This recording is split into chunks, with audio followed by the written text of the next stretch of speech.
الحمد للہ رب العالمین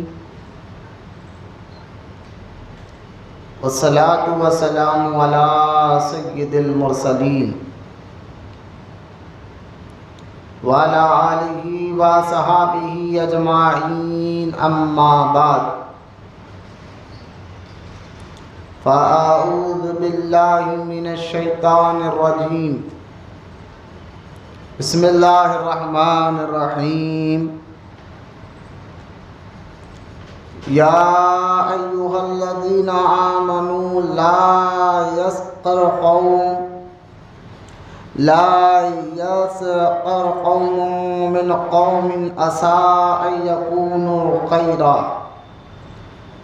خيرا منهم ولا نساء من نساء عسى أن يكون خيرا منهن آمنت بالله صدق الله العلي العظيم أما بعد قال الله تعالى في شان حبيبه الكريم إن الله وملائكته يصلون على النبي يا أيها الذين آمنوا صلوا عليه وسلموا تسليما اللهم صل على سيدنا ومولانا محمد معدن الجود والكرم وعلى آله وبارك وسلم صلاة وسلام عليك يا رسول الله صلى الله تعالى عليه وآله وصحبه وسلم اما بعد ہر تعریف اور بڑائی صرف اللہ تعالیٰ کے لیے ہے جو سارے جہان کا مالک ہے، مختار ہے اور جو سارے جہان کا پالنہار ہے۔ میں اس بات کی گواہی دیتا ہوں کہ اللہ تعالیٰ کے سوا کوئی عبادت کے لائق نہیں، وہ ایک ہے، اس کا کوئی ساتھی اور شریک نہیں۔ اور میں اس بات کی بھی گواہی دیتا ہوں کہ آپ کے اور ہمارے پیارے آقا اور مولا حضور پر نور رحمت عالم نور مجسم حضرت سیدنا محمد مصطفیٰ احمد مجتبیٰ صلی اللہ تعالی علیہ وآلہ وصحبہ وسلم اللہ تعالی کے آخری رسول اور اس کے برگزیدہ بندے ہیں۔ اللہ تعالی حضور اکرم نور مجسم رحمت عالم صلی اللہ علیہ وآلہ وصحبہ وسلم پر، اہل بیت، صحابہ کرام، تابعین اور تبع تابعین، اولیاء امت پر قیامت تک بکثرت رحمتیں اور برکتیں نازل فرماتا رہے۔ سب مل کر محبت کے ساتھ ایک مرتبہ درود شریف پڑھ لیجیے۔ اللہم صلی علی سیدنا و مولانا محمد معدن الجود والکرم وعلی آلہ وبارک وسلم صلاة و سلام علیک یا رسول اللہ صلی اللہ تعالی علیہ وآلہ وصحبہ وسلم۔ معزز سامعین، نوجوان ساتھیوں، بزرگوں، السلام علیکم ورحمۃ اللہ وبرکاتہ۔ خبر اس کے کہ آج کے اس جمعہ میں ہم کچھ اہم باتیں آپ کے اور میری اصلاح کے لیے سنیں۔ آئیے سب سے پہلے ہم اور آپ پیارے آقا کریم صلی اللہ تعالی علیہ وسلم کی بارگاہ اقدس میں درود پاک پڑھنے کی فضیلت اور اس کی اہمیت کو سنتے چلے، کہ کئی احادیث مبارکہ کتابوں میں موجود ہے درود پڑھنے پر، اس کی فضیلت پر۔ آج جو حدیث مبارک میں آپ کے سامنے بیان کر رہا ہوں، اس کی بھی بڑی اہمیت ہے۔ اگر بندہ اس پر عمل کرنے لگ جائے تو اس کے انشاءاللہ وارے نیارے ہو جائیں گے۔ حدیث پاک میں اللہ کے رسول صلی اللہ تعالی علیہ وسلم نے ارشاد فرمایا، جو دنیا میں مجھ پر کثرت کے ساتھ درود پڑھتا رہے گا، کل بروز قیامت حضور فرماتے ہیں میں اس سے مصافحہ کروں گا، اور جس سے قیامت کے دن حضور اکرم صلی اللہ علیہ وسلم مصافحہ کر لے، ہاتھ ملا لے، یقیناً اللہ تعالیٰ اس کو ضرور جنت میں داخل فرمائے گا۔ اس لیے سرکار مدینہ صلی اللہ تعالیٰ علیہ وسلم نے ارشاد فرمایا، اگر درود نہیں پڑھنے والے جنت میں داخل بھی ہو جائے، قیامت کے دن حساب کتاب کے بعد اگر جنت میں داخل بھی ہو جائے تو ان کو اس بات کا افسوس ہوگا جب جنت میں جانے کے بعد وہ دیکھیں گے کہ اللہ تعالیٰ درود پڑھنے والوں کو کیسے مقام و مرتبہ عطا فرما رہا ہے۔ یعنی اگر جنت میں کوئی داخل بھی ہو جائے جو درود نہیں پڑھتا تھا، اور جب جنت میں جائے گا تو وہ دیکھ کر یہ حسرت کرے گا اور کہے گا کاش میں دنیا میں زیادہ سے زیادہ درود پڑھتا ہوگا تو اللہ پاک نے مجھے ایسے مقام اور مرتبے اور ایسے درجات عطا فرماتا۔ یقیناً درود پڑھنے سے جو ہے نا مشکلیں بھی دور ہوتے ہیں، درود پڑھنے سے اللہ تعالیٰ مصیبتوں کو بھی دور فرماتا ہے، پریشانیوں کو بھی دور فرماتا ہے، درود پڑھنے سے اللہ تعالیٰ نیکیاں بھی عطا فرماتا ہے، لیکن درود پڑھنے سے اللہ پاک آخرت میں درجات کو بھی بلند کرے گا۔ بے شمار احادیث مبارکہ درود پاک کی فضیلت پر ہے۔ آئیے پیارے آقا کریم صلی اللہ تعالیٰ علیہ وسلم کی بارگاہ میں محبت اور عقیدت کے ساتھ درود پاک پڑھے، سب مل کر پڑھے، اللہم صلی علی سیدنا و مولانا محمد معدن الجود والکرم وعلی آلہ وبارک وسلم، صلاۃ و سلام علیک یا رسول اللہ صلی اللہ تعالیٰ علیہ وسلم۔ جب بھی آپ یہ سنیں کہ زیادہ سے زیادہ درود پڑھنے کی احادیث پاک میں ذکر آیا ہے، کثرت سے درود پڑھو، تو اس کا مطلب حضرت سیدنا شاہ عبد الحق محدث دہلوی رضی اللہ تعالیٰ عنہ سے کسی نے پوچھا، حضور جو حدیث پاک میں آیا ہے کہ کثرت سے درود پڑھو، تو روزانہ کم سے کم کتنی مرتبہ درود پڑھنا چاہیے تاکہ ہم بھی کثرت سے درود پڑھنے والوں میں ہمارا بھی نام شامل ہو جائے؟ اس کے سوال پر حضرت شاہ عبد الحق محدث دہلوی رضی اللہ تعالیٰ عنہ نے ارشاد فرمایا کہ جو روزانہ 350 مرتبہ 350 مرتبہ درود پڑھے گا وہ اس حدیث کے تحت آ جائے گا جس میں سرکار فرما رہے کثرت سے درود پڑھو۔ یعنی جو 350 مرتبہ درود پڑھے گا تو اس کا نام ان ناموں میں داخل کیا جائے گا جس میں کثرت سے درود پڑھنے والوں کا نام شامل ہوتا ہے۔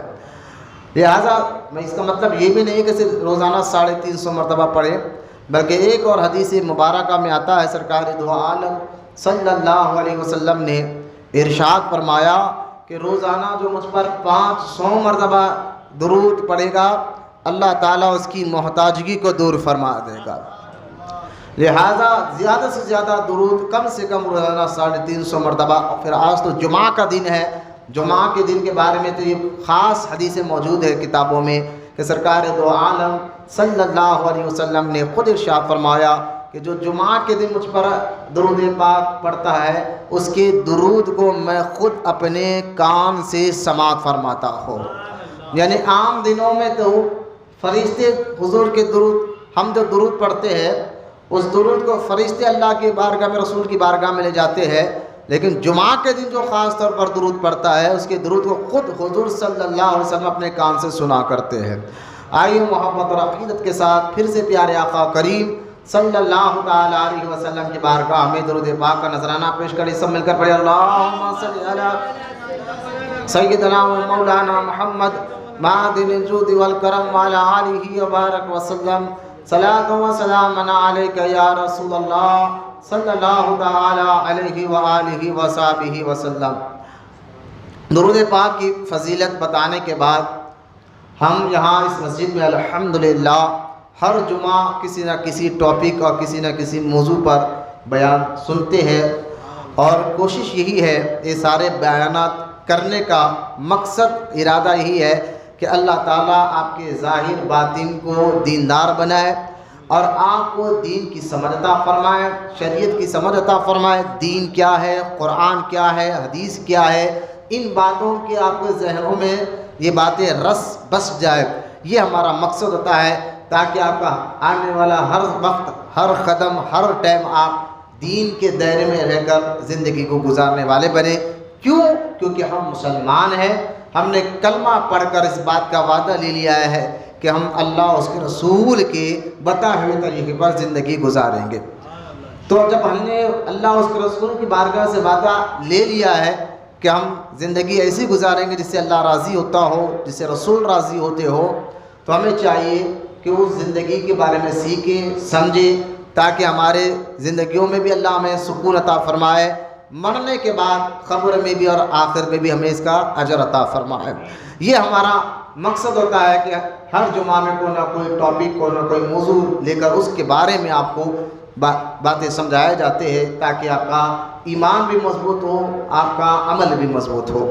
آج جو موضوع، آج کا جو ٹاپک ہے وہ مسلمانوں کے حقوق پر کچھ اہم باتیں جو ہمارے سے پوشیدہ ہے، یا ہم جان بوجھ کر اس کو جاننا نہیں چاہتے ہیں، یا جان کر کے اس پر انجان بیٹھے ہوئے ہیں، تو انشاءاللہ آج اس پر ہماری گفتگو ہوگی، کیونکہ دین ہمارا وہ دین ہے جس کو اللہ رسول نے پسند فرمایا ہے، اور ہم اپنی مرضی سے کلمہ پڑھ کر اس دین پر عمل کرنے کا وعدہ کر چکے ہیں۔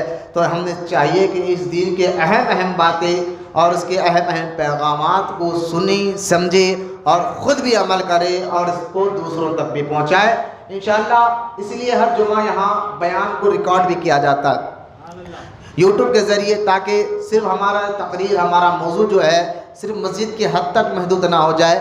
انشاءاللہ انٹرنیٹ کا دور ہے، آج لوگ فونوں میں زیادہ رہتے ہیں، یوٹیوب اور فیس بک پر جو ہے یہ مسئلے بیانات سننے کے بڑے شوقین ہو جاتے ہیں بعض لوگ، کیونکہ فون کے ذریعے، وہ نیٹ کے ذریعے زیادہ ہوتے ہیں۔ تو انشاءاللہ ہمارا مقصد یہ یوٹیوب پر بیان ڈالنے کا اللہ کی رضا کے لیے ہے، تاکہ دین دور تک، یعنی پوری دنیا تک دین کا پیغام پہنچے، مسلمان اس کو سنے، سمجھے اور عمل کرے۔ اس لیے اس سلسلے میں ہم یہاں جمعہ کا بیان ریکارڈ بھی کرتے ہیں۔ الحمدللہ ہر جمعہ کوئی نہ کوئی ٹاپک پر بڑھتے ہیں، یہاں ایمان پر بھی بات ہوتی ہے، عقیدے پہ بھی بات ہوتی ہے، اصلاح پر بھی بات ہوتی ہے، احکامات پر بھی بات ہوتی ہے۔ آج دیکھیں آپ، یہ ضروری ہے یہ ساری باتیں، ایمان اور عقیدہ کیا ہے، اس پر تو الحمدللہ کئی مرتبہ، ایک نہیں کئی جمعہ ہم نے یہاں پر بیان کر مسلمانوں کو بتایا کہ سب سے اہم چیز آپ کو جو ضروری ہے وہ نماز سے پہلے، روزے سے پہلے، عبادات سے پہلے وہ ایمان ہے۔ ایمان اور عقیدہ یہ مضبوط ہوگا تو اللہ تعالیٰ اسی کی عبادتوں کو قبول فرماتا ہے۔ جس کا ایمان ہی کمزور ہو، جس کا عقیدہ ہی کمزور ہو، پھر اللہ ان کی عبادتوں کو قبول نہیں فرماتا۔ اس لیے آج جس طرح دنیا میں چور، ڈاکو، لٹیرے ہوتے ہیں جو آپ کے مال کو لوٹنا چاہتے ہیں، آپ کے پیسے اور آپ کی دولت کو لوٹنا چاہتے ہیں، اور اس کے لیے آپ اس کی حفاظت کے ذریعے یا اس کو تجوری میں رکھتے ہیں یا بینک میں رکھ دیتے ہیں تاکہ ہمارا مال چوریوں ہونے سے محفوظ رہے۔ تو جس طرح مال کے لٹیرے اس دنیا میں موجود ہیں، اسی طرح ایمان اور عقیدے کے بھی لٹیرے اس دنیا میں موجود ہیں۔ اس دنیا میں آپ کا جیسا مال چور اور ڈاکو لٹیرے لوٹنا چاہتے ہیں، اسی طرح آپ کا ایمان اور آپ کا عقیدہ، آپ کہیں گے یہ آپ کیا بات کر رہے ہیں، میں یہ نہیں کہہ رہا ہوں، قرآن حدیث اس بات کا گواہ ہے کہ شیطان نے اللہ سے وعدہ کر آیا تھا، اے اللہ تو صراط المستقیم پر چلیں گے میں اس کو ضرور بھٹکاؤں گا۔ تو لہٰذا شیطان نے وعدہ کر آیا اللہ پاک کی بارگاہ میں، اور شیطان ہے، قرآن میں اس کا ذکر موجود ہے، ابلیس ہے، قرآن میں اس کا ذکر موجود ہے۔ تو لہٰذا وہ طریقے سے آپ کو ایمان اور عقیدے کو لوٹنے کے لیے کئی ایک شکنجے لا دیتا ہے، کئی ایک طریقے سے آپ کے ایمان اور عقیدے کو لوٹنا چاہتا ہے۔ تو لہٰذا ہم کوشش یہی کرتے ہیں کہ وہ لٹیرے کون ہیں جو آپ کے ایمان کو لوٹنا چاہتے ہیں، جو آپ کے عقیدے کو خراب کرنا چاہتے ہیں۔ اس لیے ہم سب سے پہلے ایمان پر بہت زیادہ زور دیتے ہیں۔ ایمان ہی بنیاد ہے، عقیدہ ہی بنیاد ہے، ایمان ہی بنیاد ہے، سارے عبادتوں کو اللہ قبول فرماتا ہے۔ ایمان والے ہی کہ اللہ پاک روزوں کو قبول فرماتا ہے، ایمان والے ہی کہ اللہ پاک نمازوں کو قبول فرماتا ہے۔ ورنہ مجھے بتائیے کئی ایسے غیر مسلم حضرات بھی ہیں جو اس دور میں نماز بھی پڑھتے ہیں، روزہ بھی رکھتے ہیں، ان کو سکون بھی نظر آتا ہے، لیکن مجھے آپ بتائیے ہو غیر مسلم اگر نماز پڑھ لے تو اس کو کوئی اجر نہیں ملے گا، کیونکہ نماز روزہ عبادات کے لیے ایمان کا ہونا ضروری ہوتا ہے۔ اور قرآن میں ایک نہیں کئی آیتیں اللہ پاک نے قرآن پاک میں بیان فرمایا، جیسا کہ دیکھیں ایک آیت مبارک جو بار بار کئی پاروں میں اور کئی صورتوں میں اللہ پاک نے اس آیت پاک کو بار بار نازل فرمایا، وہ آیت پاک یہ ہے جس میں اللہ خود ارشاد فرماتا ہے ان الذین آمنوا وعاملوا الصالحات۔ یہ آیت مبارکہ کئی صورتوں میں آپ نے سنا ہوگا، کئی پاروں میں یہ آیت مبارک آئی ہے، لہذا جس میں اللہ خود فرما رہا ہے ان الذین آمنوا کہ بے شک خبردار ہو جاؤ۔ یہاں پر ایک اور بات آپ سن لیجئے، انا کا لفظ جب قرآن میں آتا ہے تو مفسرین کہتے ہیں، علماء اکرام کہتے ہیں، جہاں کہیں بھی قرآن میں انا آیا تو سمجھ جاؤ جو بات اللہ تمہیں بتانے جا رہا ہے وہ بڑی اہم اور خاص بات بتانے جا رہا ہے۔ کوئی اہم بات ہے جو تمہیں بتانے جا رہا ہے، جو خاص بات ہے جو تمہیں بتایا جا رہا ہے۔ تو جب بھی قرآن کے آیت آپ قرآن سن رہے ہو اور قرآن کی آیت سے پہلے انا آ جائے تو بالکل توجہ سے سنو، کوئی خاص بات ہے جو اللہ آپ کو بتا رہا ہے۔ لہٰذا اس آیت میں آپ دیکھیں جس میں اللہ پاک جگہ جگہ فرمایا ان الذین آمنوا، یہاں انا آیا ہے یعنی خاص بات ہے، اہم بات ہے جو اللہ پاک ایمان والوں سے کہہ رہا ہے، ان الذین آمنوا وعاملوا الصالحات۔ تو انا بے شک جو لوگ ایمان لائے اور اچھے کام کریں وہی کامیاب ہے، وہی کامیاب ہے۔ تو لہٰذا یہاں اس آیت مبارکہ کے تحت آپ کو سمجھنا ہوگا کہ اللہ تعالیٰ نے نماز، روزہ، حج، زکوٰۃ اچھے کام سے پہلے ان الذین آمنوا کہہ کر یعنی احکام سے پہلے ایمان کا ذکر کیا۔ بہت آسان کر میں آپ لوگ کو سمجھا رہا ہوں، یہ کوئی عربی بات نہیں کہ نہ مدرسے کی گفتگو ہو رہی ہے، میں بیٹھ کر بات کر رہا ہوں، کلام کر رہا ہوں آپ سے تاکہ ایک ایک بات آپ کو کھول کر رکھوں اور آپ کو آسانی سے یہ بات سمجھ میں بھی آ جائے۔ میں یہ بات آپ کو سمجھانے کی کوشش کر رہا ہوں کہ اللہ پاک نے قرآن میں آپ کو ساری آیتیں آپ پڑھ کر دیکھیں، سب سے پہلے اللہ تعالیٰ نے ایمان کا ذکر کیا اور بعد میں احکام کا ذکر کیا۔ تو میں سمجھانا یہ چاہ رہا ہوں کہ ایمان بہت امپورٹنٹ ہے، اہم ہے، خاص ہے۔ تو لہٰذا بغیر ایمان کے کوئی عبادت اللہ کوئی اچھے کام قبول نہیں کرتا۔ یہ ایمان اگر کوئی غیر مسلم ہو اور دنیا میں کوئی اچھا کام کر بھی لے، ذرا اس کو بھی سن لیجیے آپ، کوئی غیر مسلم ہے انسانیت والا کام کر لے، اچھا کام کر لے، دنیا میں کسی کی مدد کر دے، تو یہاں پر علماء کہتے ہیں کیونکہ وہ انسان ہے اور انسان غیر مسلم ہے، اچھا کام کر رہا ہے، لوگوں کی مدد کر رہا ہے، تو علماء فرماتے ہیں اللہ تعالیٰ اس غیر مسلم کو اس کا اجر دنیا ہی میں دے دیتا ہے۔ اگر کوئی غیر مسلم اچھا کام بھی کر لے تو اللہ دنیا ہی میں اس کو اس کا اجر دے دیتا ہے، مرنے کے بعد اس کا کوئی اجر نہیں ہے۔ لیکن ایمان والا جس کو کرنا چاہیے وہ اگر اچھے کام کرے تو اللہ تعالیٰ اس کو دنیا میں بھی اس کا اجر دیتا ہے اور قبر اور آخرت میں بھی اس کو اجر عطا فرماتا ہے۔ یہ فرق ذرا اس کو بھی ذہن میں رکھ لیجئے۔ خیر میری ساری گفتگو کا محاصل یہ ہے کہ ایمان والے ہی کی نیکیوں کو اللہ قبول فرماتا ہے۔ تو جس طرح اچھے اعمال کے لیے، ذرا اس کو بھی ذہن میں بٹھا لیجئے، جس طرح اچھے اعمال کے لیے، نیکیوں اور نماز کے لیے آپ یہ بات سمجھ گئے کہ اس کے لیے ایمان کا ہونا ضروری ہے، جس طرح اچھے اعمال اللہ کی بارگاہ میں قبول ہونے کے لیے ایمان کا ہونا ضروری ہے، اسی طرح ایمان مکمل اور مضبوط ہونے کے لیے حضور سے محبت ہونا ضروری ہے۔ بغیر حضور کی محبت کے آپ کا ایمان مضبوط نہیں ہو سکتا، آپ کا یقین مضبوط نہیں ہو سکتا، آپ کے اعمال اللہ کی بارگاہ میں قبول نہیں ہو سکتے۔ یہ بھی ایک بنیاد ہے حضور کی محبت۔ اس لیے یہاں ہم ہر جمعہ میں کوئی نہ کوئی موضوع رکھ کر آپ کے ایمان کی بھی بات کرتے ہیں، عقیدے کی بھی بات کرتے ہیں کہ جس طرح لٹیرے، چور، ڈاکو آج کے دور میں آپ کا مال لوٹنا چاہتے ہیں، اسی طرح آج کے اس پرفتن دور میں آپ کا ایمان لوٹنے والے جگہ جگہ پھر رہے ہیں، جن کو آج کے دور میں وہابی کہا جاتا ہے، بدعقیدہ کہا جاتا ہے۔ اعلیٰ حضرت امام احمد رضا خان رضی اللہ تعالیٰ عنہ اس لیے فرماتے، اپنے ایک شعر میں فرماتے اعلیٰ حضرت کہ سونا جنگل رات اندھیری چھائی بدلی کالی ہے، سونا جنگل رات اندھیری چھائی بدلی کالی ہے، سونے والوں جاگتے رہیو چوروں کی رکھوالی ہے۔ مطلب آپ سمجھتے کیا ہے؟ کیونکہ بزرگوں کا کوئی بھی شعر ہوتا ہے تو اس میں بہت بڑا پیغام چھپا ہوا ہوتا ہے، بہت اہم بات ہمیں سمجھانا ہوتا ہے۔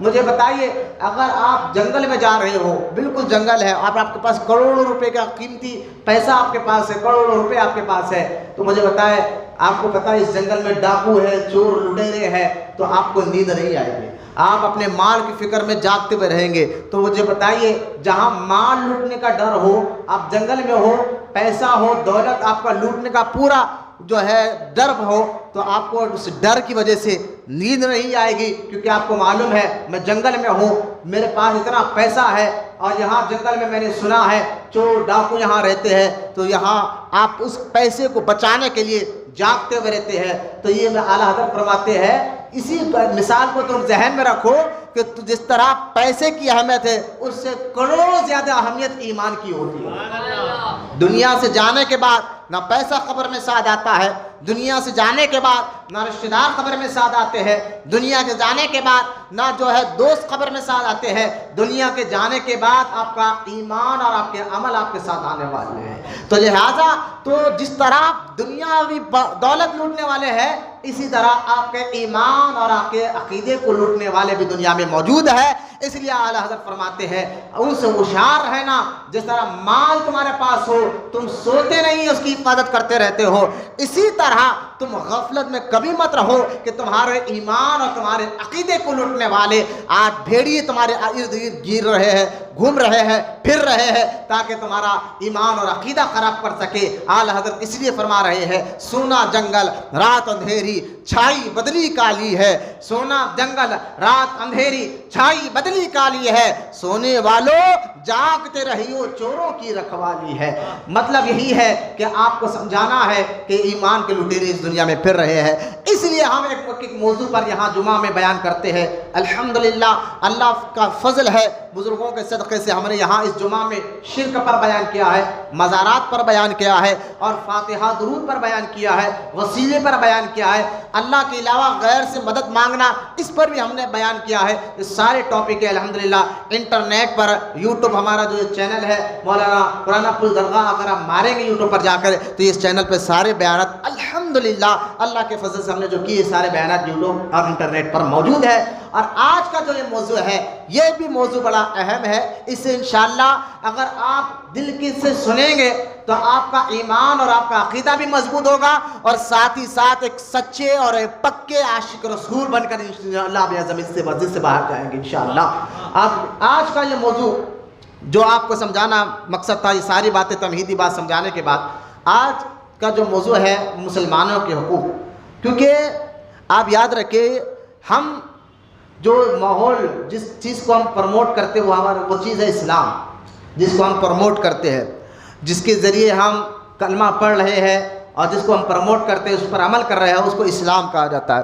اور ہمارا جو اسلام ہے زندگی کے ہر شعبہ، چلنا پھرنا اٹھنا بیٹھنا، صرف نماز روزے کے بارے میں اسلام نہیں سکھایا، نماز روزہ حج زکوٰۃ کے علاوہ اسلام آپ کو بات کا طریقہ بھی سکھاتا ہے، چلنے پھرنے کا طریقہ بھی سکھاتا ہے، کھانے پینے کا طریقہ بھی سکھاتا ہے، اٹھنے بیٹھنے کا طریقہ بھی سکھاتا ہے، یہاں تک کہ اگر تم کسی کے گھر جاؤ تو وہاں جانا کیسا یہ بھی اسلام سکھاتا ہے، تم کاروبار کر رہے ہو تو کاروبار کے اندر کیا کیا تمہیں حقوق ہے یہ بھی اسلام تمہیں سکھاتا ہے، تجارت کے مسئلے سکھاتا ہے، کاروبار کے مسئلے سکھاتا ہے، اخلاق کے مسئلے کی سکھاتا ہے۔ کیوں کہ تمہارا جو معاملہ ہے، تم جس چیز کو پروموٹ کرنا چاہتے ہو وہ اخلاق ہے، تمہاری عادت ہے، تمہارا نیچر ہے۔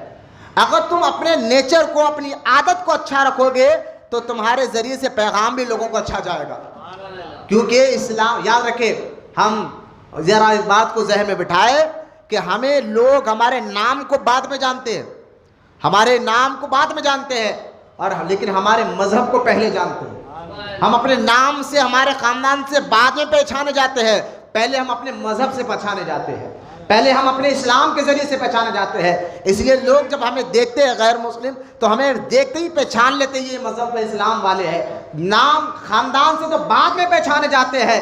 لہٰذا تمہیں اسلام جس کے ذریعے سے تم پہچانے جاتے ہو یہ پرموٹ تمہارے ذریعے سے ہوتا ہے، تمہارے ذریعے سے لوگ اسلام کو پہچانتے، سمجھتے، جانتے ہیں۔ آپ سمجھ رہے ہیں کہ صرف اسلام کا پہچاننا کا کام صرف مولوی لوگوں کا ہے، صرف علماء کا کام ہے، سب مسجد کے اماموں کا کام ہے، مسجد کے مؤذنین کا کام ہے؟ ایسا نہیں ہے۔ قرآن میں اللہ خود فرماتا ہے اے میرے محبوب کی امتوں، تم ساری امتوں میں بہترین امت ہو۔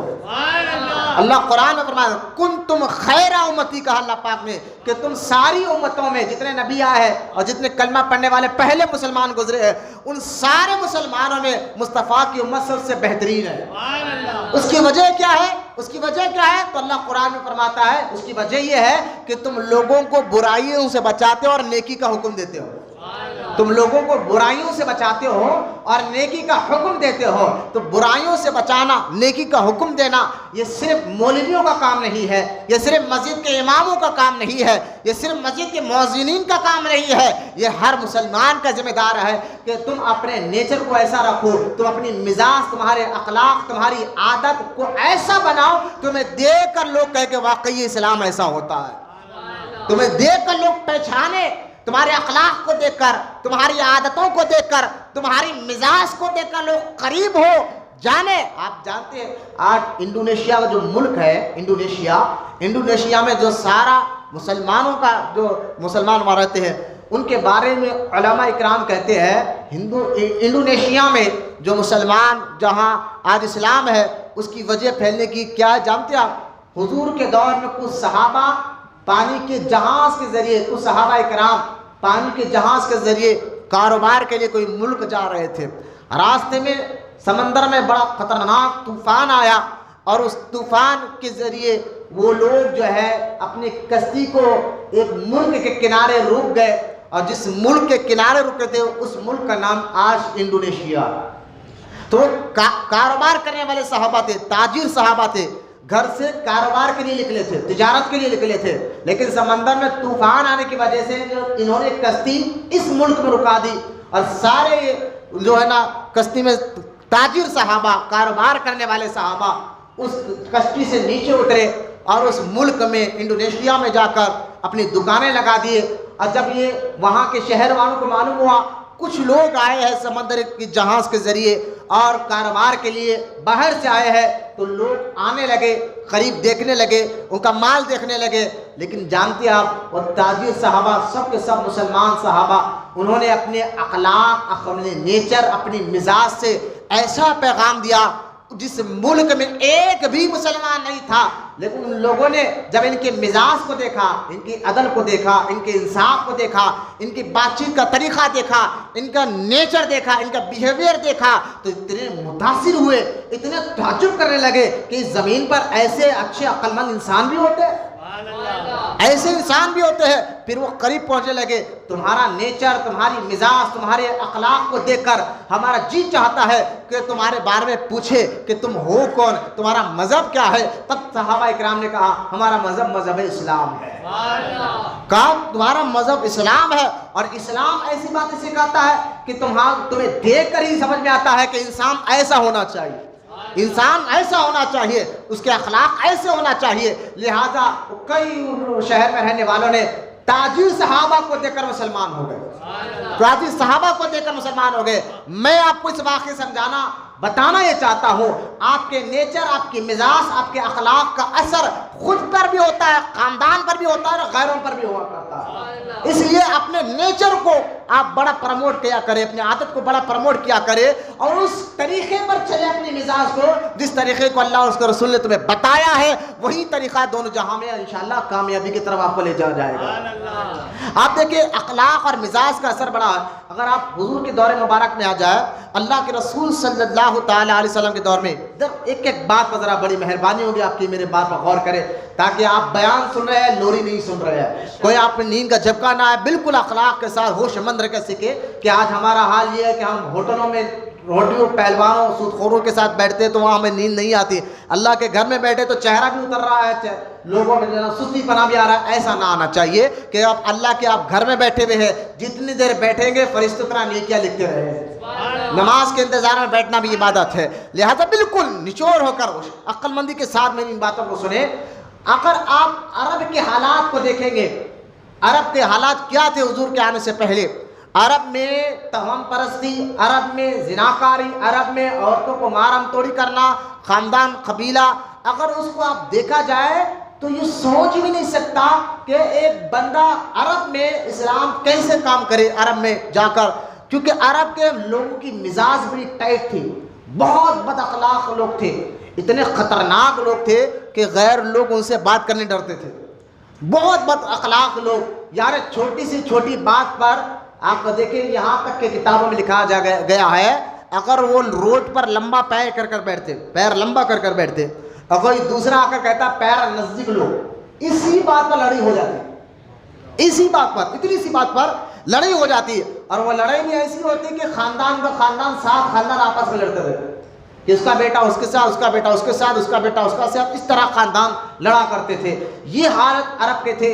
آپ بت پرستی یہ حال تھی کہ لوگ خدا کو چھوڑ کر غیروں کی اتنی عبادت اتنے شوق سے کرتے تھے کہ غیر بتوں کی عبادت پہ مر جانا پسند کرتے تھے، لیکن ایک وحدہ لا شریک کی طرف آنا ان کو پسند نہیں تھا۔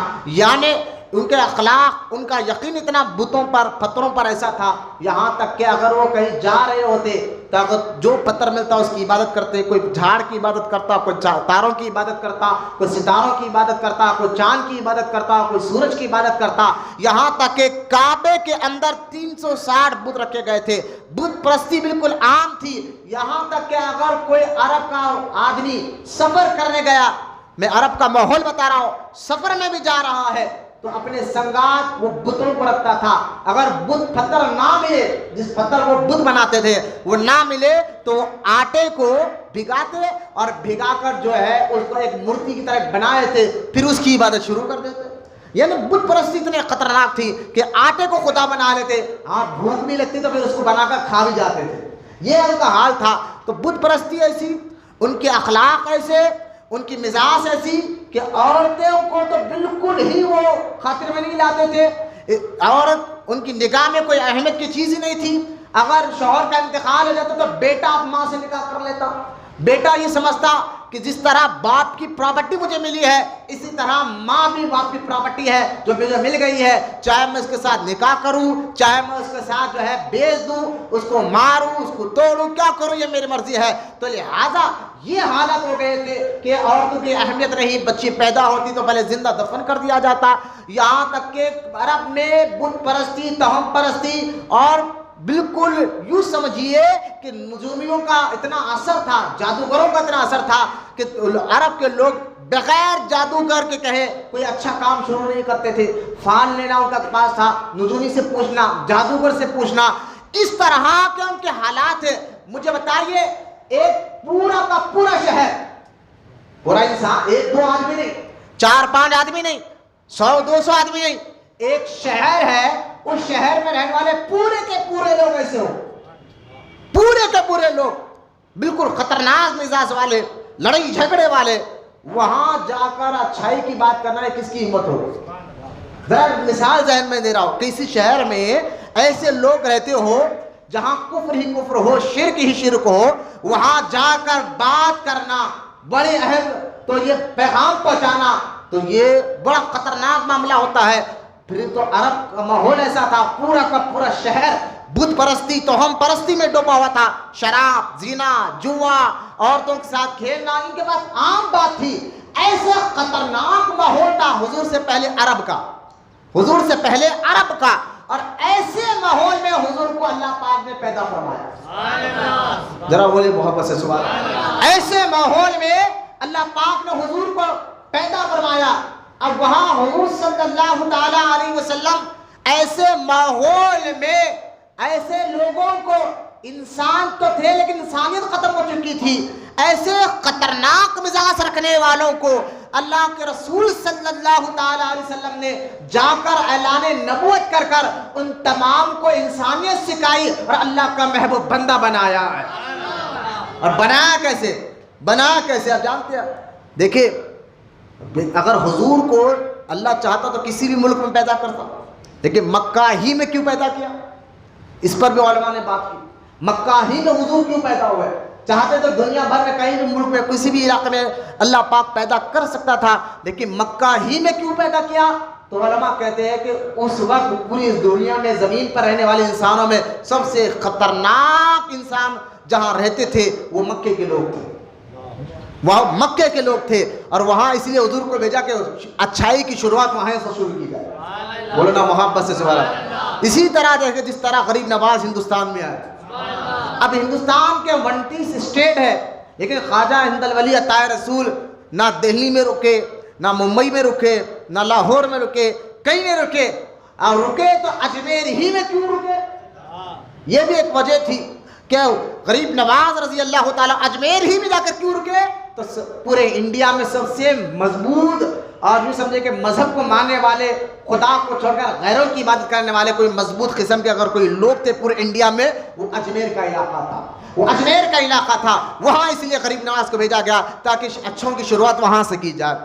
اب غور کرنے کی بات ہے, حضور اس دور میں آ رہے ہیں جو دور عرب کا میں نے مختصر آپ کے سامنے بتایا ہے, پوری ڈیٹیل کے ساتھ نہیں بتایا. میں آپ کو بتانا چاہ رہا ہوں کہ اپنے مزاج, اپنے اخلاق, اپنے نیچر کا کتنا بڑا اثر ہوتا ہے, کتنا بڑا اثر ہوتا ہے. اب حضور اس دور میں آئے جس دور میں عرب کے حالات ایسے تھے, پورے خطرناک لوگ رہا کرتے تھے. ایسے لوگوں میں جا کر حضور نے اعلان نبوت کیا, فرمایا میں اللہ کا رسول ہوں. تو لوگوں نے مانا. ماننے کی وجہ کیا تھی آپ جانتے ہیں؟ کیوں مانا؟ کہ ایسے خطرناک ماحول میں حضور کہہ رہے ہیں کہ میں اللہ کا رسول ہوں, تو لوگوں نے مانا. ماننے کی وجہ کیا تھی؟ صرف دو. یوں تو حضور نے معجزات بھی دکھائے, چاند کے 2 ٹکڑے کر کر بھی بتایا ہے, جھاڑ کو بلا کر بھی بتایا ہے, پتھر کو پانی پہ چلا کر بھی بتایا ہے. حضور کتنے معجزے ہیں, جس طرح آسمان کے تاروں کو آپ گن نہیں سکتے اس طرح ہمارے آقا کے معجزوں کو آپ گن نہیں سکتے. اتنے معجزے حضور صلی اللہ تعالی وسلم کو اللہ پاک نے عطا فرمائے ہیں. لیکن ان معجزوں کو اگر بازو رکھ کر حضور کی زندگی کو غور سے دیکھے, ایسے خطرناک ماحول میں حضور آئے, اعلان نبوت کیا, لوگ مانے. لوگ کیوں مانے؟ جبکہ ان کی مزاج اتنی خطرناک تھی, وہ اچھائی کو پسند ہی نہیں کرتے تھے, لیکن پھر بھی حضور کو انہوں نے مانا. اس کی وجہ کیا تھی؟ وجہ صرف 2 تھی. ایک تو حضور قرآن پڑھ کر بتاتے تھے, بولے نا محبت سے سبحان اللہ, اللہ کا کلام پڑھ کر بتاتے تھے. دوسرا, انہوں نے حضور کو 40 سال کی عمر تک دیکھا تھا, حضور کے نیچر کو دیکھا تھا, حضور کے اخلاق کو دیکھا تھا, حضور کی مزاج کو دیکھا تھا, حضور کی عادتوں کو دیکھا تھا. تو ان لوگوں نے کہا یار ایسی عادتیں والا جو چھوٹے سے بڑا ہمارے سامنے ہوا, 40 سال اس کی عمر کو ہم نے دیکھا ہے, اور اس کے اخلاق, اس کی بات چیت, اس کا بیہیویئر لوگوں کے ساتھ جو ہے واقعی یہ اللہ کا رسول ہے. تو میں آپ کو بتانا سمجھانا چاہتا ہوں کہ حضور نے اپنے اخلاق کے ذریعے, اپنے نیچر کے ذریعے, اپنے بیہیویئر کے ذریعے, اپنے مزاج کے ذریعے اسلام کو زیادہ پھیلایا ہے. اسلام تلوار کے زور پر نہیں پھیلا, اسلام حضور کے اخلاق سے پھیلا ہے. اسلام اخلاق سے پھیلا ہے. جو لوگ یہ کہتے ہیں کہ اسلام معاذ اللہ تلوار کے زور پر پھیلا گیا ہے, تلوار رکھی گئی, کلمہ پڑھو تو جب پڑھا گیا, ایسا نہیں ہے. حضور صلی اللہ تعالی علیہ وسلم مکے میں 53 سال رہے. اعلان نبوت کے بعد 13 سال حضور مکے میں رہے, اور حضور صلی اللہ تعالی وسلم جب مکہ سے ہجرت کر کر مدینے میں آئے, مدینے میں آنے کے 2 سال کے بعد سب سے پہلے اسلام میں جنگ شروع ہوئی, جہاد اس کو کہا جاتا ہے. یعنی حضور کی عمر 55 سال تھی, 55 سال تک ایک بھی جنگ نہیں ہوئی. سبحان اللہ, ایک بھی جہاد کا نام پر کوئی جنگ نہیں ہوئی تھی. یہ 55 سال کی عمر تک حضور صلی اللہ علیہ وسلم نے اپنے اخلاق, اپنے کردار سے لوگوں کو مسلمان بنایا. اور آج بھی جو مسلمان ہے, آپ دیکھیں غریب نواز کو دیکھیں, ہند الولی عطا رسول کے ذریعے لاکھوں لوگوں نے کلمہ پڑھا ہے.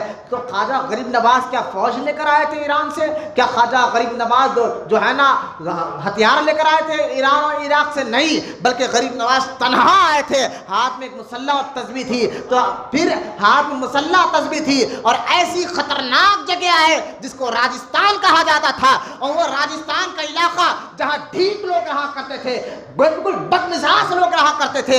ایسے بد مزاج لوگوں میں غریب نواز آئے, اور ان کے پاس نہ ہتھیار لے کر آئے, نہ کچھ لے کر آئے. غریب نواز اپنا بیہیویئر لے کر آئے, اپنا اخلاق لے کر آئے, اپنا نیچر لے کر آئے, اور قرآن کے ذریعے لوگوں کو تبلیغ فرمایا.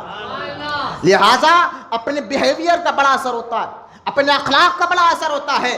اس لیے میں آپ کو کہہ رہا ہوں, لوگ آپ کے نام, آپ کے خاندان کو بعد میں پہچانتے ہیں, پہلے آپ کو اسلام سے پہچانتے ہیں کہ آپ ہو کون، آپ مسلمان ہو تو آپ کے اخلاق کیسے ہونا چاہیے. لوگ آپ کے اخلاق کو پہلے دیکھتے ہیں کہ یہ اسلام کے ماننے والے سے ہوتے ہیں، تو لہٰذا اپنے بیہیویئر، اپنی عادتیں، اپنے اخلاق کو بالکل نچوڑ رکھنا اور زبردست رکھنا یہ بہت زیادہ ضروری ہو جاتا ہے. آپ آئے، قرآن اس کی بڑی تعلیم بھی دیتا ہے، بولو نا محبت سے سبحان اللہ. قرآن اس کی بڑی زبردست تعلیم بھی دیتا ہے اور اس کے ذریعے آپ کو نچوڑتا ہے. قرآن اللہ کا کلام تمہیں بتاتا ہے تمہارا مزاج کیسے ہونا چاہیے، تمہارے اخلاق کیسے ہونا چاہیے، تمہارا بیہیویئر کیسے ہونا چاہیے، تمہاری عادتیں کیسے ہونا چاہیے، تاکہ لوگ تمہارے اخلاق اور عادتوں کو دیکھ کر اسلام سے متاثر ہو جائے.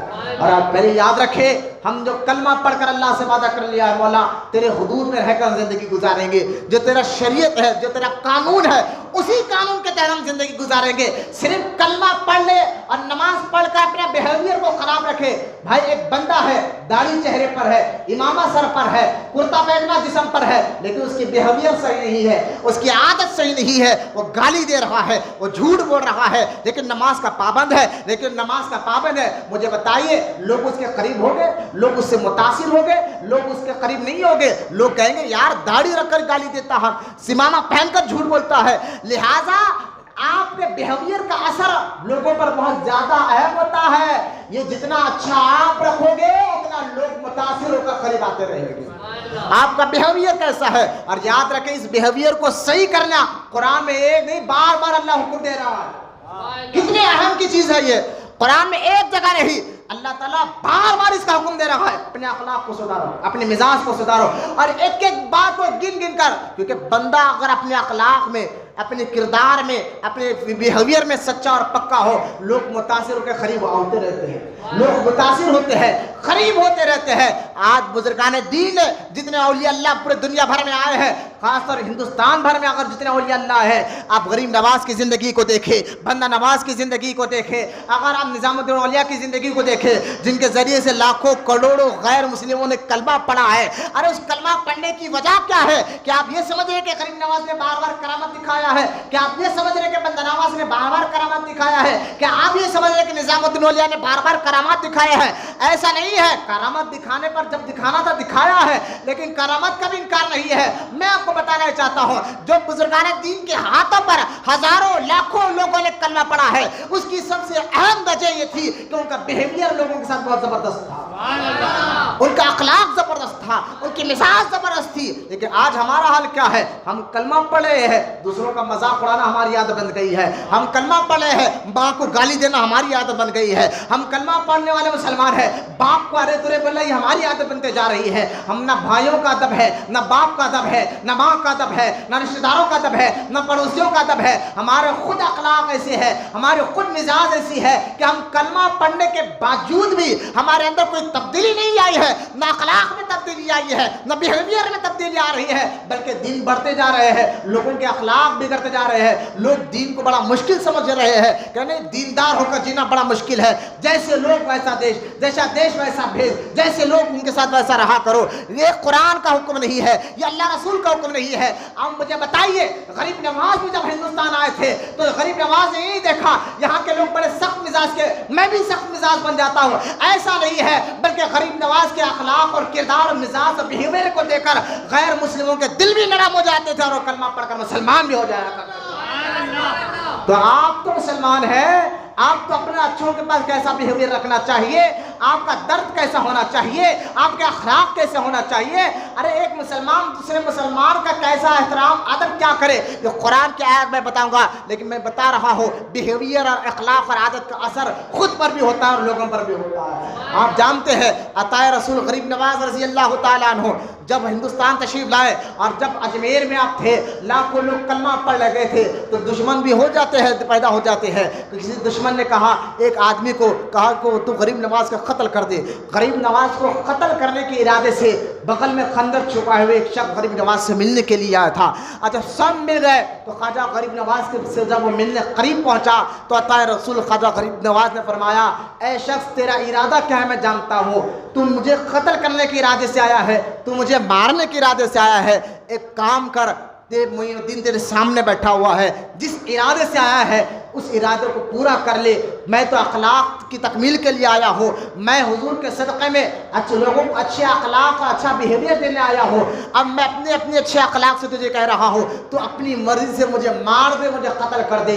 یہ نرم اور یہ مزاج دیکھ کر وہ آدمی اتنا متاثر ہوا، اس نے خنجر چھیڑا اور غریب نواز کے ہاتھ پر کلمہ پڑھ کر مسلمان ہو گیا۔ بیہیویئر کا اثر اگر آپ اچھے رہیں گے تو غیروں پر اچھا اثر ہوگا، بیہیویئر کا اثر آپ کا برا ہوگا تو یقین جانیے آپ کے اخلاق، آپ کی عادت، آپ کی مزاج کو دیکھ کر صرف آپ ہی کو لوگ گرا کر نہیں دیکھیں گے، آپ جس کو پروموٹ کریں وہ اسلام ہے، وہاں پر بھی لوگ نظر اٹھائیں گے۔ خدا کے واسطے اپنے اخلاقوں کو، اپنی عادتوں کو سدھارو، جس کا جو حق ہے وہ ادا دینے والے بنو۔ دنیا کے لالچ کو مت دیکھو کہ ہم اچھے نہیں رہیں گے، نرم پڑیں گے تو لوگ ہمیں کیا کہیں گے، لوگ ہمیں کیا کہیں گے۔ آپ یہ دیکھو آپ اچھے رہیں گے، اپنے اخلاق اچھے رہیں گے تو اللہ آپ سے راضی ہو جائے گا۔ اس سے بڑھ کر آپ کو کیا ہے جس کو آپ کلمہ پڑھے ہیں۔ آپ ہمارے اخلاق، ہمارے کردار کہاں ہونا، کیسے ہونا چاہیے۔ قرآن سورہ الحجرات آیت نمبر 11 میں آپ کے سامنے پڑھ رہا ہوں، جس میں اللہ پاک بہت پیاری بات بتا رہا ہے۔ ذرا اس آیت پاک کا ترجمہ بھی ذرا غور سے سماعت فرمائے۔ اللہ ارشاد فرماتا ہے قرآن میں سورہ الحجرات میں آیت نمبر 11، اللہ فرما رہا ہے یا ایھا الذین آمنوا، اے ایمان والو، لا یسخر قوم من قوم، اللہ فرماتا ہے اے ایمان والو، نہ مردوں کی ہنسی اڑائے، نہ مردوں کی ہنسی نہ اڑائے، اور فرماتا ہے عسیٰ ان یکونوا خیرا منہم، اللہ فرماتا ہے اے ایمان والو تم میں سے کچھ مرد ہے جو دوسرے مردوں کی ہنسی اڑا رہے ہیں۔ اللہ فرماتا ہے ایسا مت کرو، کیوں فرمایا عسیٰ ان یکونوا خیرا منہم، کیا معلوم تم جس کی ہنسی اڑا رہے ہو وہ تم سے اچھا ہو اللہ کی بارگاہ میں۔ تم جس کی ہنسی اڑا رہے ہو تم سے اچھا وہ ہو اللہ کی بارگاہ میں، اللہ کی بارگاہ میں اس کا رتبہ بڑا بلند ہو، اس کا مرتبہ بلند ہو۔ پھر اللہ آگے ارشاد فرما رہا تھا، توجہ سے فرمائے، اللہ پاک ارشاد فرما رہا ہے اور آگے فرما رہا ہے وَلَا نِسَاءٌ مِّن نِّسَاءٍ عَسَىٰ أَن يَكُونُوا خَيْرًا مِّنْهُنَّ، اللہ فرما رہا ہے اے عورتوں تم دوسری عورتوں کا مذاق مت اڑاؤ۔ اے عورتوں، یہاں ایمان والوں کی بات چل رہی ہے، توجہ سے ایک بات غور کرنا، مردوں سے کہا اے مردوں تم دوسرے مردوں کا مذاق مت اڑاؤ۔ اللہ فرما رہا ہے اے عورتوں تم دوسری عورتوں کا مذاق مت اڑاؤ، کیا معلوم کہ وہ عورت اللہ کی بارگاہ میں بڑی مقبول ہوگی، تم سے اچھی ہوگی، اللہ ان سے راضی ہوگا۔ لہٰذا یہ آیت مبارک آج کیا بتائیے کہ آج ہم کسی کا اخلاق مذاق نہیں اڑاتے۔ دیکھیں یہ کتنا کالا ہے، ارے یہ کتنا گڈھا ہے، اس کے کپڑے دیکھو، اس کا بات چیت دیکھو، انہیں توتلاتا ہے، ارے انہیں ایسا ہے، انہیں ویسا ہے۔ ہم اس کے عیبوں کو اس کا اشارے میں مذاق اڑاتے ہیں۔ کوئی آ جائے قریب اشارے میں بتا دیں انہیں آیا، اب یہ اشارے میں مذاق اڑانا، تو اللہ فرمایا نہ کسی کا مذاق مت اڑاؤ۔ بولے یا سبحان اللہ۔ اپنے اخلاق کو، یہ اللہ کا کلام ہے، اس کو عمل کی نیت سے اس ایک بات کو غور کرو، ایک ایک بات کو غور سے سنو اور عمل کی نیت سے، اس پر عمل کرنے کی نیت سے آپ سوچتے رہو۔ اللہ فرما رہا ہے اے ایمان والو تم کسی مرد کا مذاق نہ بناؤ۔ آج ہمارا حال کیا ہے، دعوتوں میں دیکھ لیں کسی کے کپڑوں کو دیکھ کر مذاق بنانا، تمہارے کپڑے اچھے اس کے کپڑے پھٹے پرانے تو اس کا مذاق بنا دینا، آپ اس کا چلنے کو دیکھ کر مذاق بنا دینا، اس کے اٹھنے کو دیکھ کر مذاق بنا دینا، اس کے بات کرنے کو دیکھ کر مذاق بنا دینا، اس کا توتلاہٹ کو دیکھ کر مذاق بنا دینا، اس کے کھانے کو دیکھ کر مذاق بنا دینا۔ لہٰذا یہ حال آج ہمارا ہو گیا ہے کہ آج ہم مذاق کے اتنے عادی بن گئے ہیں کہ مذاق تو ہمارے خون جیسا ہمارے رگوں میں خون دوڑتا ہے، ایسا ہماری مزاجوں میں مذاق کرنے کے عام رواج بنتے جا رہا ہے۔ اور اس کی اہم وجہ ایک ہے کہ وہ فلمیں ڈراموں کے ذریعے کہ ہم مذاق کر رہے، میں تو مذاق کر رہا تھا، بھڑاس پوری نکال رہے میں تو مذاق کر رہا تھا، گالی سب دے رہے میں تو مذاق کر رہا تھا، کسی کا مذاق پورا اڑائے تو میں تو مذاق کر رہا تھا۔ اب ایسے لوگ اپنے کان کھول کر اور دل سے سنیں کہ اللہ فرما رہا ہے اے ایمان والو تم مردوں میں سے کوئی مرد دوسرے مرد کا مذاق نہ اڑاؤ، دوسرے مردوں کا مذاق مت اڑاؤ۔ کیوں؟ کیا معلوم تم سے بہتر وہ ہو، تمہیں کیا معلوم ہے اللہ کی بارگاہ میں اس کا بڑا مقام و مرتبہ ہو۔ اور یہاں قرآن میں عورتوں سے بھی اللہ کلام فرما رہا ہے، اللہ ایمان والی عورتوں کو بھی کہہ رہا ہے اے عورتوں